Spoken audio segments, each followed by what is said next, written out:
The deep space research vessel Intrepid Resolve drifted through the quiet dark between stars. Its engines hummed like a giant sleeping animal, and its long silver hull glowed faintly under distant starlight. Inside the ship, most people were resting. Only a small team worked the night shift, keeping the systems running, fixing problems before they became real trouble. Marcus Hale walked down one of the metal corridors with a cup of reheated coffee in his hand. He was a human engineer, born on a dusty mining colony where machines broke every 5 minutes. On this ship, things broke less often, but somehow he still ended up fixing everything. He didn't mind. He liked working with his hands, and he liked solving problems no one else could. He checked the screen on the small tablet strapped to his wrist. A red blinking alert appeared. Laboratory 9 minor energy mismatch detected. Quote. Marcus raised an eyebrow. Laboratory 9 was usually empty this time of night. The Cathari scientists, the alien team that worked on organic energy systems, always left hours earlier. They were strict about their working schedule and even more strict about privacy. Marcus took a long sip of his coffee. Probably just a loose cable, he muttered, or a sensor freaking out again. He was not expecting anything strange. He was certainly not expecting what he was about to walk into. The corridor lights flickered softly as he passed, reacting to his movement. The ship was alive in its own quiet way, responding to every footstep, every sound. When Marcus reached the sliding door to Laboratory 9, he noticed something odd. A faint glow leaked out from under the door. Not the cold blue of normal lab lights. This was warm, pulsing, almost alive. It reminded him of the glow from deep-sea creatures he once saw in a documentary. Great, he sighed. Now the lights are broken too. He placed his hand on the panel beside the door. It slid open with a soft hiss, and Marcus stopped dead. The room was filled with floating shapes of golden light. They hung in the air like slow-moving ink in water, twisting and drifting in beautiful, silent patterns. Strange symbols shimmered around them, curved, alive-looking shapes that felt more like growing plants than written letters. In the center of the room stood Lysera, a young Cathari scientist. Her skin was pale silver, marked with faint blue lines that moved like tiny streams under the surface. Her hair, long and weightless, floated around her, as if carried by a soft breeze only she could feel. Her eyes were closed, and her hands were raised in front of her, guiding the floating lights like a conductor controlling a soft, glowing orchestra. Marcus realized instantly what she was doing. A memory ritual. Cathari culture treated memories like sacred places. Some memories were shared. Some were private. Some were deeply private, meant to be seen only in moments of solitude. Marcus had walked straight into one. Lysera's eyes snapped open. The symbols collapsed at once, dropping like sparks falling from a dying flame. The glowing shapes shivered, then cracked into bright shards of light that shot across the room. One of them flew straight toward Marcus and hit him in the forehead with a sharp sting. A burst of color exploded behind his eyes, like someone had thrown a handful of stars into his skull. He stumbled back, gripping the doorframe. Lysera gasped in horror. "No, no, no. You should not have seen that." Her voice trembled with panic. She rushed toward him, her expression wild. "Humans are not meant to view Cathari memory scripts. You could be hurt. Your mind, your vision, your nerves." "I'm fine," Marcus said quickly, though he wasn't sure. His head buzzed like a broken radio. "I thought the lab was empty." The system reported a glitch. Lysera stopped only a few steps away, breathing hard. Her eyes glowed, bright gold with fear or anger, maybe both. "You opened the door," she said softly, "during a private ritual. You witnessed something not meant for anyone outside my lineage." Her shoulders stiffened. "You have broken a rule older than my own planet." Marcus rubbed his forehead. The stinging had faded, but something else had replaced it. An odd warmth behind his eyes, like a memory that wasn't his, was sitting at the edge of his vision. Waiting, he tried to ignore it. "Look, I'm sorry," he said. "I didn't mean to interrupt anything. I thought it was just a power issue." Lysera closed her hands into tight fists. Her voice was quieter now, but still sharp. "You saw the symbols. They touched your mind. The ritual was not complete when you entered. Marcus blinked. Are you saying something got inside my head? Lysera hesitated, then nodded once. Marcus exhaled slowly, trying to keep calm. Okay. Could you maybe explain what exactly that means? Before Lysera could answer, the ship shook. It was gentle at first, like a soft tremor. Then a deep rumble echoed through the floors, walls, and ceiling. The golden remnants of Lysera's ritual lights flickered nervously. Marcus grabbed the edge of a desk. What was that? Asteroid? Lysera shook her head. No. That felt like a spatial distortion. The ship shook again, harder this time enough to rattle the tools on the tables and send a small container rolling across the floor. The lights dimmed for a second, then returned.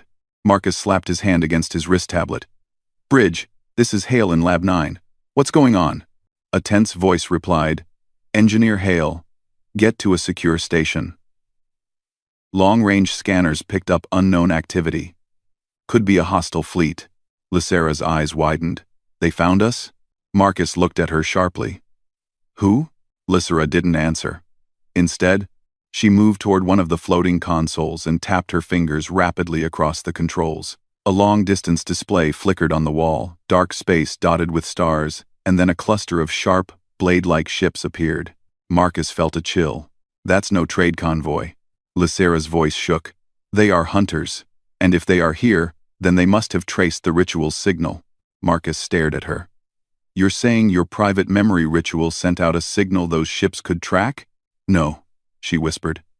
They tracked you. Marcus blinked hard. Me? Lysera touched her own forehead lightly, then pointed at his. When the ritual shattered, part of the memory script bonded with your mind.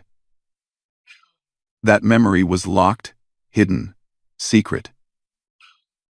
Only those seeking it desperately would have sensed the burst when it attached to you.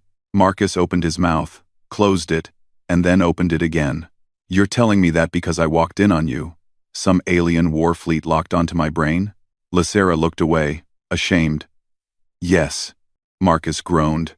Great. That's just perfect. The ship shook again, this time with a harder, more violent strike. Somewhere far above them, something boomed. Maybe shields activating. Maybe weapons powering up. Lysera stepped closer to him, her voice softer but urgent. Marcus Hale, you must come with me. Now. Before it is too late. He looked at her, still holding his aching forehead. Can you at least tell me what I've got in my head? Lysera's expression darkened with fear. A memory older than my people. A secret they buried. A truth powerful enough that others would kill for it. Marcus swallowed. Congratulations, Lysera. Your private ritual just made me the universe's worst target. She nodded slowly. And the fleet behind us will not stop until they take what you now carry. Alarms began to howl through the ship. Red lights flashed. A mechanical voice spoke overhead. All personnel to emergency stations. Hostile vessels approaching. Prepare for impact. Lysera grabbed his wrist. Her grip was surprisingly strong. There is no time. You must trust me. Marcus inhaled sharply. He didn't know the full story yet. He didn't know why the memory mattered, why the fleet wanted it, or what danger it truly held. But he knew one thing. He had opened the wrong door, at the worst possible moment, and now everything, his ship, his crew, maybe whole worlds, might be at risk. Okay, he said. Lead the way. Lysera nodded once, then pulled him into the flickering corridor. As the first blasts shook the ship again, the accident was only the beginning. The corridor shook again as Marcus and Lysera ran through it. The red emergency lights flashing in steady, frightening pulses. The ship's alarm blared like a wounded animal, echoing through every hallway and bouncing off every metal surface. Marcus kept close to Lysera as she led him deeper into the research wing. He could hear distant thuds, shields taking hits from enemy weapons. The intrepid Resolve, built for science and exploration, was not a warship. It could defend itself for a short time, but not against a whole hostile fleet. Lysera stopped at a sealed door and pressed her hand against the panel. The scanner flashed violet, recognizing her DNA. The door opened into a circular room filled with glowing spheres, floating displays, and containers marked with alien symbols Marcus couldn't read. "This is the memory chamber," Lysera said. Her voice was low and tight, as if she feared the room itself might listen. "Only authorized Cathari are allowed in here. Please, do not touch anything." Marcus held up both hands. "Trust me. I've touched enough strange glowing things for one night." Lysera didn't smile. She moved toward a platform surrounded by thin, silver cables. They gently writhed, like living vines. "You must sit here," she said. Marcus stared at it. "That looks dangerous. Or very, very uncomfortable." Lysera stepped closer to him. Her expression was serious, but not unkind. "Marcus Hale, the memory fragment inside you is unstable. If we do not access it soon, it could harm you. It was never meant for a human mind." He hesitated, then walked toward the platform. "All right. Tell me what I need to do." Lysera nodded gratefully as he sat down. The cables lifted and hovered close to him, like curious animals sniffing a stranger. Lysera placed her hands on two crystalline controls and closed her eyes. The room dimmed. The floating displays rearranged themselves, forming a circle around Marcus. A soft hum filled the air. Marcus took a deep breath. "Okay, I'm ready." Lysera opened her eyes. They glowed faint gold. "Marcus, what I am about to do has never been done before between a human and a Cathari. There may be pain, or confusion, or visions. If you feel overwhelmed, tell me." Marcus gripped the edge of the seat. "Let's just get it over with." Lysera exhaled slowly and activated the machine. A wave of warm light swept over Marcus's head. For a moment, everything blurred. Shapes moved at the corners of his vision. Distant voices murmured in a language he did not know. His heartbeat thundered in his chest. Then, he wasn't in the memory chamber anymore. He stood on a vast, empty plain beneath a shimmering lavender sky. The ground was smooth like polished stone. Strange towers rose in the distance, tall, curved, plant-like structures that glowed softly. Where am I?" Marcus whispered. A voice spoke behind him. "You are inside the memory." Marcus turned around. Lysera stood a few feet away, glowing faintly like the world around her. Her presence looked both real and unreal. "This is the ancestral memory my people locked away," she said. "The same one you accidentally entered when the ritual broke." "So I actually saw something?" Marcus asked. Lysera nodded. "Yes, and now we will see it together." The sky darkened. A low rumble spread across the plain. Marcus steadied himself as the ground vibrated. Then an image appeared in the air, a giant sphere of shining metal. It rotated slowly, glowing with energy. Streams of light flowed from it like rivers. Marcus frowned. "What is that? A weapon?" Lysera stepped close to the image. "No. Many believed it was. For generations, our leaders hid the truth even from our own people." She touched the floating sphere, and the light around it grew brighter. "This is the Astraseed," she said. "A machine that can restore dead worlds, bring back soil, water, life. It can reshape a planet's surface, heal its atmosphere, and make it livable again." Marcus stared. "That's incredible." Lysera's voice darkened. "But many feared its power. Some used it for destructive experiments. Wars began. Entire star systems fought over control of the Astraseed. My ancestors decided to hide it forever, and sealed the memory of its location deep within our minds. And now," Marcus said slowly, "that memory is in my head." Lysera met his eyes. "Yes, and the hostile fleet wants it. They are not explorers. They are conquerors. They want the Astraseed not to heal worlds, but to remake them for their own empire." The sky shook again, turning red this time. Marcus felt a sudden jolt in his chest and gasped. Lysera's eyes widened. "Marcus, the ship is being hit. We must end the memory view." The plane dissolved. The sky split apart. The memory collapsed like shattering glass. Then Marcus snapped back into the real world, gasping for air. He blinked against the bright lights of the memory chamber. His hands trembled. Lysera steadied him. "Marcus, are you all right?" He swallowed hard. "Yeah, just feels like someone downloaded a planet into my brain."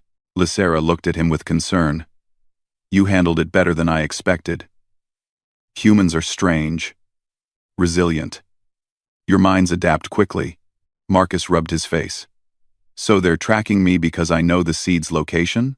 "Yes," Lysera said, "and they will stop at nothing to take it from you." Another explosion shook the ship. This time the lights flickered, then dimmed. Distant metal groaned. Marcus stood up. "Okay. Then, we need a plan. Fast." Lysera nodded and moved toward a control screen. "We must go to the command deck. The captain needs to know what you saw, and we must protect the knowledge inside your mind." Marcus followed her, but paused. "Lysera, why didn't your people destroy the seed if it was so dangerous?" She hesitated at the door. "Because it was created for hope. Destroying it felt like destroying a future we might one day need." Marcus nodded slowly. "Then maybe that future is now." The alarm voice echoed overhead again. "Enemy ships closing in. All personnel prepare for boarding." Marcus felt a chill. "Boarding? They're coming inside?" Lysera answered quietly. "They want you alive. They want what is in your memory." Marcus clenched his fists. "Well, they're not getting it." They ran out of the memory chamber and into the corridor. Crew members rushed past them, humans and Cathari alike, heading to defensive stations. The ship trembled under another impact. "Command deck is this way," Lysera said, pointing down a long hallway. Before they made it halfway, the lights turned blood red. A new warning blared through the ship. "Hull breach detected. Enemy boarding craft attached." Marcus and Lysera stopped at the same time. The air felt colder. The metal beneath their feet vibrated in a slow, heavy rhythm, like footsteps from something large moving toward them. Lysera whispered. "They're here." Marcus took a deep breath. He didn't have a weapon, or armor, or training for situations like this, but he had something the enemy wanted and he wasn't planning to hand it over. He looked at Lysera. "We can still reach the bridge, right?" Lysera nodded, fear and determination mixing in her glowing eyes. "Yes, but we must avoid the invaders." "Then let's move," Marcus said. They sprinted down the corridor as the sound of metallic boots echoed behind them, slow, steady, and getting closer. Marcus wasn't sure what waited ahead, but he knew one thing. The accident that started all of this was no longer the problem. The secret inside his mind was, and now the whole universe knew it. Marcus and Lysera ran through the shaking corridor, their footsteps echoing under the red emergency lights. Every few seconds, a distant boom shook the metal floors as the enemy fleet continued to fire on the intrepid Resolve. The ship's hull groaned like it was struggling to stay alive. Behind them, the heavy sound of metallic boots grew louder. The enemy boarding team had entered the ship and was moving quickly. Lysera pressed her hand to the wall panel, scanning for the fastest route. The holographic map flickered. "The bridge is 3 levels up. Cargo lift A is the closest." Marcus nodded. "Then that's where we go." They turned the corner but froze. 2 figures in dark armored suits stood at the far end of the corridor. Their helmets were sharp and angular, glowing with narrow red lines. They carried shock rifles, long and deadly looking, humming with energy. These were the hunters. The nearest one raised his weapon. Lysera whispered sharply, "Down." Marcus dropped instantly. A blast of blue energy shot past where his chest had been a second earlier. The bolt slammed into the wall and exploded in a flash of sparks. Marcus crawled back behind a support beam. "Okay, this is bad." Lysera grabbed his arm. "This way." She dragged him through a maintenance hatch. The narrow space behind it smelled like oil and overheated wires. They rushed through the cramped passage, hearing the hunters firing behind them. Another blast hit the wall, close enough to heat Marcus's hair. He swallowed hard. "These guys do not like knocking first." Lysera didn't laugh. Her voice stayed tense. "They are trained to capture, not talk." They rushed through the end of the maintenance tunnel and burst into a larger hallway. In the center stood Cargo Lift A, a large circular platform with metal railings and a glowing energy field. 2 human crew members guarded it with rifles.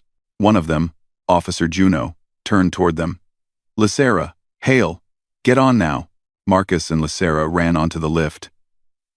Juno slammed her hand on the controls.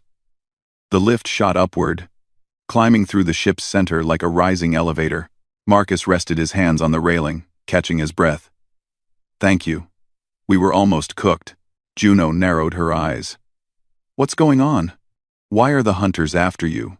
Lysera exchanged a quick glance with Marcus, then said softly, "They want what is inside his mind." Juno looked at Marcus with wide eyes. "Inside your what?" Marcus sighed. "Long story. Very long story." Before Juno could ask more, a loud bang shook the lift. A glowing blue blade pierced through the side of the elevator shaft. Marcus stared. That's not supposed to happen." A hunter leaped onto the lift from the open shaft wall, landing in a crouch. His armor glowed like heated metal. The energy blade extended from his wrist, humming dangerously. Lysera gasped. "He followed us up the shaft." Marcus stepped back instinctively. Juno aimed her rifle and fired several rounds. The hunter blocked them with his blade, sparks flying. He raised the weapon toward Marcus. Lysera reacted instantly. She stepped in front of Marcus and extended both hands. Blue energy burst from her palms, forming a shimmering barrier. The hunter's blade crashed against the shield with a loud crack. Marcus stared in shock. "You could do that the whole time?" Lysera strained under the pressure. "It is hard to control without preparation." The hunter pushed harder, cracks forming in the barrier. Marcus grabbed a loose metal bar from the lift's railing, one that had been knocked loose by the blade strike. He rushed forward and swung it at the hunter's helmet with all his strength. The impact rang through the metal shaft. The hunter staggered backward, the blade flickering. Lysera dropped to one knee, exhausted from holding the shield. Juno fired again, this time hitting the hunter's leg. Sparks flew. The hunter slipped, lost his balance, and fell backward off the lift platform. Marcus watched him fall down the dark shaft until he vanished from sight. He let out a shaky breath. "I really hope he doesn't climb back up." Lysera slowly stood. "He will not." That fall could disable even his armor. The lift finally reached the upper level. The doors opened with a hiss, revealing the command deck, a wide, circular room filled with screens, officers, and a large holographic display of the enemy fleet. Captain Rourke, a tall, gray-haired woman with a stern face, turned sharply as they entered. "Hale. Lysera. Explain." Now. Marcus and Lysera quickly stepped forward. Marcus felt dozens of eyes on him. Lysera bowed her head slightly. "Captain, the enemy is here for Marcus. He accidentally merged with a memory script during my ritual. The memory contains the location of the Astra seed." The room fell silent. Captain Rourke's eyes hardened. "The world-shaping machine your people sealed away?" Lysera nodded. "Yes." Marcus stepped forward. "They want it, and they'll tear this ship apart to get it." Rourke crossed her arms. "Can you access the location?" Lysera shook her head. "Not fully. The memory is incomplete and unstable. It must be decoded." Marcus spoke softly. "We need a safe place to finish what we started in the memory chamber." Rourke tapped her console. A star map appeared, showing a dead gray moon nearby.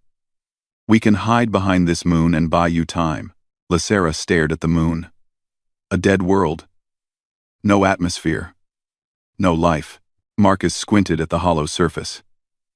Something clicked in his mind, like a puzzle piece sliding into place.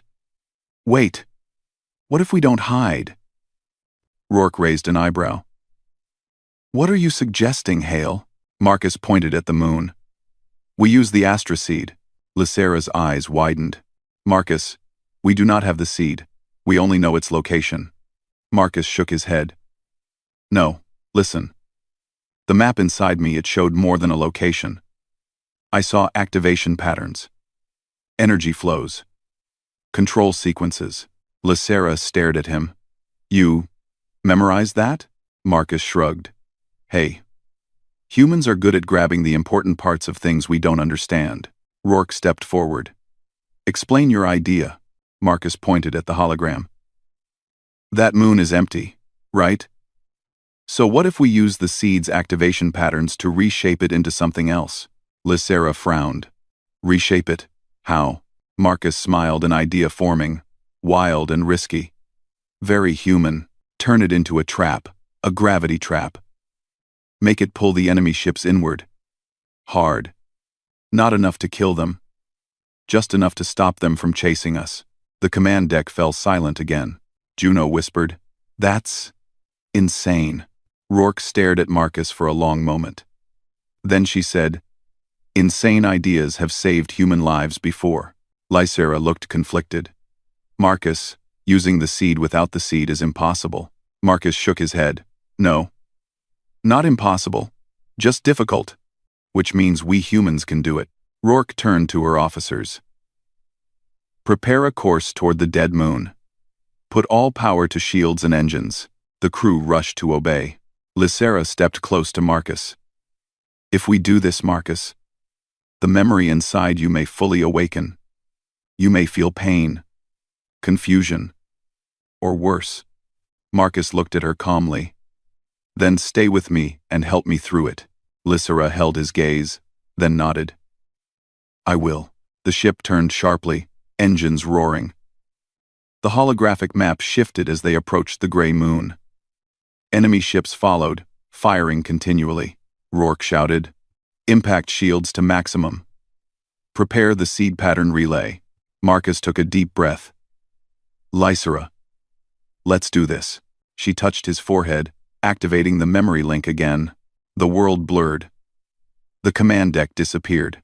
Marcus and Lysera stood together in a sea of swirling light, the heart of the Astra Seed's ancient knowledge. Strange symbols moved around them like living stars. Lysera whispered, Marcus, guide me. Show me what you saw. He raised his hand.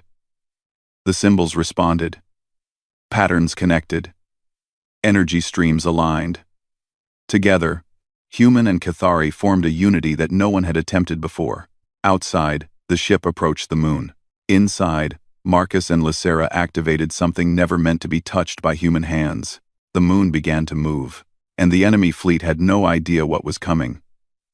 In the heart of the swirling memory light, Marcus felt weightless. The glowing symbols around him spun like stars pulled into a strange orbit.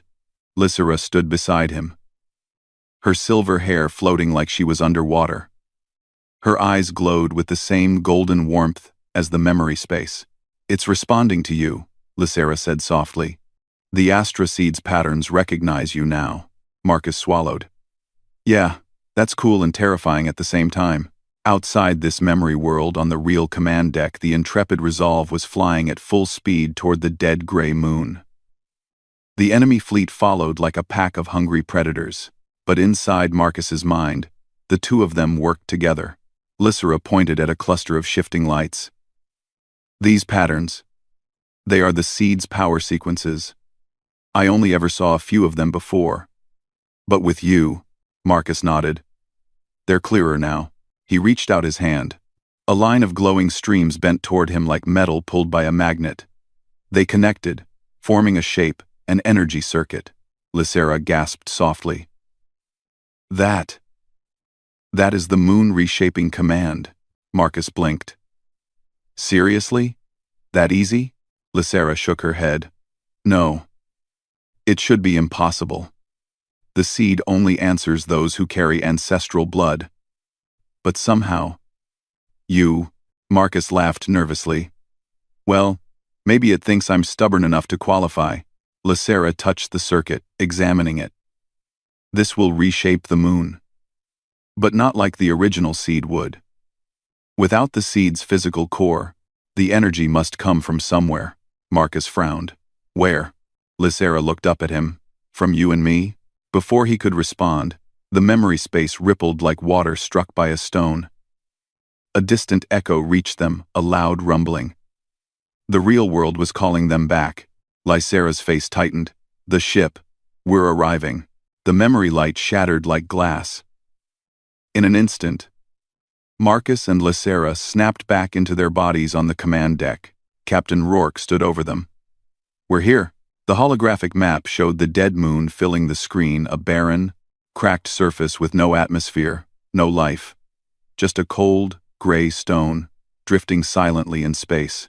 The enemy fleet was right behind them.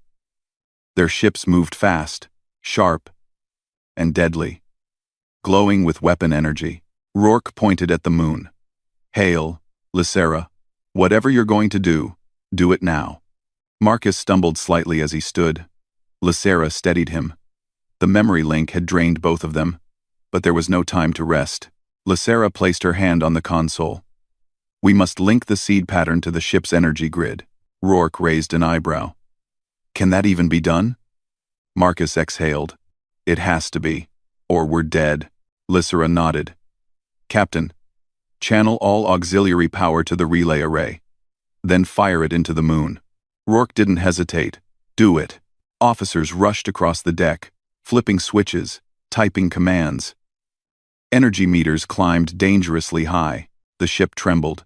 The engines screamed. Marcus placed his hand on the console beside Lysera. "Okay, let's do this." Lysera closed her eyes. "I will guide the energy. You hold the pattern steady." Marcus focused. The memory inside his mind lit up again, symbols rushing through him like electricity flowing through wires. His vision blurred, colors flashing. Lysera whispered. "Now." The intrepid resolve fired a massive beam of pure energy at the moon. At first, nothing happened. The moon stayed still and cold. Then, the surface cracked. A deep glowing line spread across it like a burning river. Another line followed. And another. The cracks connected, forming a huge glowing pattern across the dead surface. Marcus felt the energy racing through him. His muscles shook. His mind burned like someone had poured light into his skull. Lysera placed both hands on his shoulders. "Hold on, Marcus. Just a little longer." Rourke stared at the moon in awe. What in the world? The moon began to change. Its surface shifted, grinding and folding like living rock. Massive chunks rose and fell. Gravity waves rippled outward. One of the officers shouted, "Captain, the moon's gravitational pull is increasing." Rourke's eyes widened. Exactly what we needed. Behind them, the enemy fleet approached fast, firing again at the ship. Blue beams struck the Resolve, shaking it violently. "Shields at 20%, someone yelled. Lysera gasped and tightened her grip on Marcus. "Marcus, they are too close. If they fire again." Marcus clenched his teeth. "Then we'll finish this before they can." He pushed the patterns harder. Light burst from his fingertips into the console. His heartbeat thundered. His vision dimmed. Lysera pressed her forehead against his. "Stay with me. Do not fade," Marcus whispered. "I'm not going anywhere." The moon roared. A massive gravitational surge exploded outward like a tidal wave. The enemy ships didn't stand a chance. The first wave hit them, pulling them off course. Their engines strained, fighting against the sudden force. One of the hunters' ships lurched sideways, spinning uncontrollably. Another crashed into its companion. The whole fleet scattered into disorder. Lysera whispered, almost amazed. It worked. Marcus's knees buckled. Lysera caught him before he fell. Rourke shouted, "Pull back! Get us away from the moon before the gravity shifts." The intrepid Resolve turned sharply, engines roaring at maximum power. The ship shook as it fought the moon's growing pull, but inch by inch, it escaped. Behind them, the enemy fleet struggled against the gravity trap, unable to chase. Marcus fell to the floor, breathing hard. His vision flickered like a broken screen. Lysera knelt beside him, touching his cheek. "Marcus, look at me." He forced a weak smile. "Hey, we did it." Lysera looked relieved and worried. "You poured too much energy into the seed pattern. Your mind is tired." He laughed softly. "Feels like someone ran a starship through my brain." Lysera squeezed his hand. "Humans are unbelievable." Rourke approached them. Her stern expression softened for the first time. "Hail, Whatever madness was in your head, it saved all of us. Marcus tried to sit up. We didn't kill them. We just stopped them. Rourke nodded. A smart solution. Very human. Lysera smiled gently. Very, Marcus. The ship moved into safe space, far from the moon. Medical officers rushed in, lifting Marcus onto a stretcher. Lysera walked beside him, refusing to leave his side. Marcus looked at her with tired eyes. So? What now? Lysera took a slow breath. Now, we protect the Astroseed's truth. The memory inside you must be safely sealed. Marcus nodded. And you'll help me do that? And you'll help me do that? Her expression softened. Always. He closed his eyes, comforted by her voice. As the lights above him faded into a warm blur, one thought settled firmly in his mind. They had pulled off something impossible again. Not with ancient machines, not with perfect plans, not with alien technology, but with something older and stronger. Human stubbornness, human courage, human hope. Marcus smiled faintly. Sometimes, humans didn't need miracles. Sometimes they made them.